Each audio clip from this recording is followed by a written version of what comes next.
Hi mga sis! So kanina nga, habang nasa bayan kami, may nakakahiyang moments nga na nangyari kanina. At dahil nandun na kami sa bayan, ang tagal ko na din kasi na nag-crave ng pancit bihon. Although hindi ko naman mahanap yung clear na bihon, pero nung isang araw, naghahanap talaga ako ng cabbage at sa carrots. Pero ang lalaki ng cabbage nila sin like giant at hindi ko naman yun mauubos.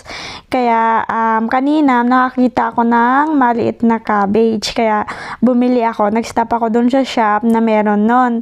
Tapos nakakita din ako ng carrots doon. Kaso yung carrots nila parang nakatumpok na or nakalagay na sa isang bowl.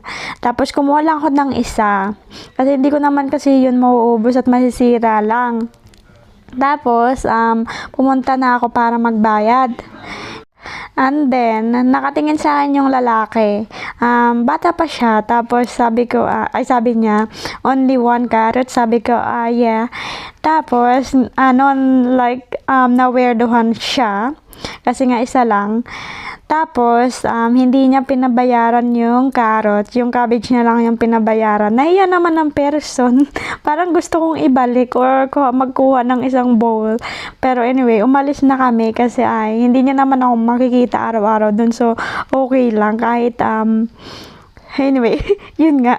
Nakakahiya lang. Yung presyo pala nung cabbage, 1 pound. So, nasa Pinas yun, nasa 76 or 78 pesos. Pero yung carrots, malaki naman siya, isang piraso. Pero hindi ko lang alam kung bakit hindi niya pinabayaran. Kung sa atin yun nasa, nasa 30 or pesos o ganun Hindi ko alam. Basta hindi niya natinanggap, hindi niya pinabayaran yung carrots. Libre lang ata.